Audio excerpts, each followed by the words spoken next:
पितरों की 3 बेटियां, तीनों से गलती हो गई। आप शिव मंदिर में जाएं, कोई गलती ना हो, जल चढ़ाएं, मना नहीं, छींटा ना लगे, धीरे धीरे चढ़ाएं। और एक बात अच्छे से ध्यान में रखिएगा, शिव मंदिर से जब भी वापिस आए, जल चढ़ाकर अपना फर्ज पूरा अदा कर। फर्ज से मतलब जब शिव मंदिर से वापिस आए, जो पत्ती, बेलपत्री, फूल शिव जी पे चढ़े थे वो नीचे शिवलिंग पे से नीचे गिर गए हों। एक शिवलिंग रखा है मिट्टी वाला, लाइए जरा उठा के। अब छत्तीसगढ़ में कथा चल रही, थोड़ा ध्यान से सुन लोगे एकांतेश्वर शिवलिंग का पूरा वृत्तांत। तो आप लोग जो पशुपति व्रत कर रहे हो या कोई भी उपास करते हो, कई लोग कहते हैं हमने करा नहीं हुआ। क्यों नहीं हुआ? उसने हमारी गलतियों को मिटाया। ये देखो,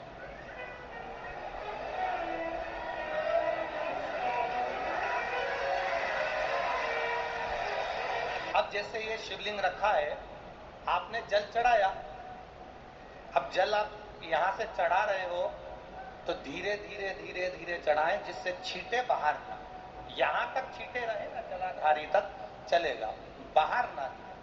और एक बात का स्मरण रहे, यदि बेलपत्री, फूल, पत्ती जल चढ़ाने के बाद ये सब अगर नीचे गिर जाए, जलाधारी पर गिर गया या नीचे उतर गया, तुम्हारा पूरा जल चढ़ जाए, तुम्हारे पास में चंदन नहीं है, अबीर नहीं है, गुलाल नहीं है, कुछ भी नहीं हो, तो भी अपने हाथ की 3 उंगलियों से रेखा 3 खींचकर और फिर जो माला आदिकादिक भगवान की रखी थी उसी से भगवान का वापिस पूरा श्रृंगार कर कर फिर वापिस आई, भगवान को पूर्ण श्रृंगार।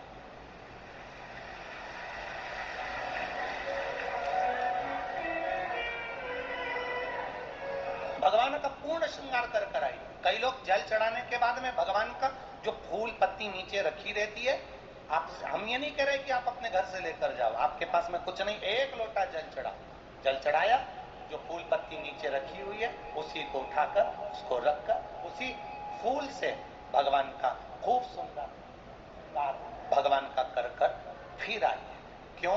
शिव का जब हम श्रृंगार कर कर आते हैं, माता पार्वती जी ने देवाधिदेव महादेव का श्रृंगार किया है, आप लोगों के स्मरण में होगा। राम जी ने माता जानकी का श्रृंगार किया है। रामचरित सुनिए कथा, रामायण सुनिए आप लोगों ने, रामायण सुनी होगी तो उसमें माता बैठी है शिला के ऊपर और भगवान राम उनका श्रृंगार कर रहे हैं, एक कौवा आता है वो चोंच मार कर जाता है, ये सारा वृत्तांत आप लोगों ने श्रवण किया है। तो राम जी माता सीता का श्रृंगार करते हैं, भगवान कृष्ण राधा जी का श्रृंगार करते हैं। केवल एक देव अधिदेव महादेव की कथा ऐसी है जिसमें पार्वती जी शिव जी का श्रृंगार करती है। शिव का श्रृंगार किस लिए? क्यों? कहा जल चढ़ाने के बाद वहीं पर पड़ी हुई पत्ती से, फूल से, जो चढ़े हुए फूल हैं, चढ़ी हुई पत्ती है, चढ़ा हुआ निर्माल्य है, जो भी शिव जी का है, उसी को धोकर वापिस भगवान का श्रृंगार कर कर आना चाहिए। किस लिए? कि हे भोलेनाथ, जब मैं इस संसार सागर से जाऊं, अखंड सुहाग लेकर पूरी श्रृंगार कर कर इस धाम से जाऊं, ऐसी कृपा जो पड़ा हो, जो चंदन नहीं है, हाथ से चंदन का स्मरण होना चाहिए। नहीं है हमारे पास लगाने को रोली, एमोली, चंदन, जो भी आपके पास में अभी गुलाल में, अपने मन का गुलाल लगाइए, अपने मन का हृदय से दिल से ले जाने का प्रयास, ले जाओ, ले जाओ, दिल से चढ़ा। और जब भाव से, दिल से आप आनंद के साथ देवाधिदेव महादेव का आप पूजन करो, उसमें गलती ना हो,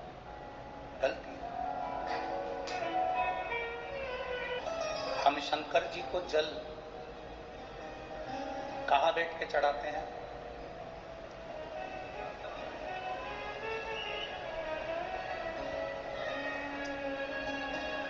बोलो बोलो, जल के बोलो जरा।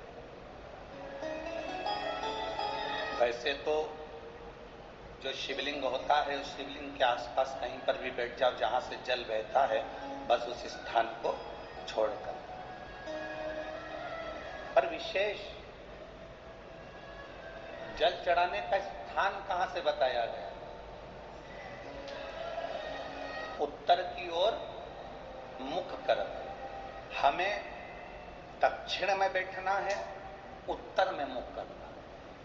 उत्तर की ओर भगवान शंकर की जलाधारी, जलाधारी से मतलब है जो शिव जी का चढ़ा हुआ पानी जो बहता है वो उत्तर की ओर जाता है। तो हम कहां बैठते हैं? बोलो बोलो जम के। दक्षिण में। मान लो शिव जी का पानी इधर जा रहा है तो तुम्हें इधर बैठना। शिव जी का पानी इधर जा रहा है तो तुम्हें इधर बैठना। वैसे तो शंकर के शिवलिंग के आसपास कहीं पर भी बैठकर पूजन कर सकते हो, पर विशेष कोई कामना होती है, विशेष कोई मनोकामना है और आपका दुख जब कटता नहीं है, आप हार जाते हो, तब उस समय पर दक्षिण में बैठकर जहां उत्तर की ओर मुख कर कर भगवान देवाधिदेव महादेव को जल समर्पित किया जाता है। उत्तर दिशा में ऐसा क्या है कि शंकर जी का जल उत्तर की ओर जाता है? ये उत्तर और दक्षिण, ये दो दिशा तो हमारे यहाँ बड़ी विचित्र मानी जाती है। हमारे यहाँ सबसे अच्छी दिशा, कोई मकान भी लेता है तो कहता है पूरा पश्चिम का मकान होना चाहिए। कोई मकान ले, पूर्व का मकान हो, पश्चिम का मकान हो। कोई दुकान ले तो कहते हैं पूरा पश्चिम का मकान दुकान हो। पर मेरा वो घरदानी तो उत्तर दक्षिण का आनंद लेता है। उत्तर दक्षिण, ऐसा दक्षिण दिशा में ऐसा क्या है कि शंकर जी का चढ़ा हुआ जल दक्षिण में ही जाता है? यहां तक शिव महापुराण की कथा कहती है, मान लो आपके घर में छोटा सा शिवलिंग है, आपके घर में छोटा सा शिवलिंग है, उस शिवलिंग को आपने थाली में रख लिया। थाली में रखने के बाद गूंज रहा है आवाज। थाली में रखने के बाद उस थाली में शिवलिंग को रख लिया, आपने उसको स्नान कराया। थाली में भी अगर शिवलिंग रख रहे हो तो उस शिवलिंग का जो दिशा है वो उत्तर की होना चाहिए। भले आप मंदिर में पूरा पश्चिम में बैठे हो, आपके घर का मंदिर तो पूरा पश्चिम में ही होगा। आपके घर का मंदिर कहां होगा? पूरा पश्चिम में। पर शिवलिंग की दिशा कहां रखना है? उसकी जलाधारी की दिशा कहां रखना है? जम के बोलो जरा। उत्तर। आप मंदिर में पूरा पश्चिम में बैठो, आपके घर के मंदिर में आप पूरा पश्चिम में बैठ के पूजन करो, क्योंकि आपका मंदिर पूरा पश्चिम ही होगा। ऐसा कोई घर नहीं जिसके घर के अंदर मंदिर पूरा पश्चिम में नहीं है। आप पूरा पश्चिम में बैठो, पर शिवलिंग को थाली में भी रखो तो उसकी जलाधारी उत्तर की होना चाहिए।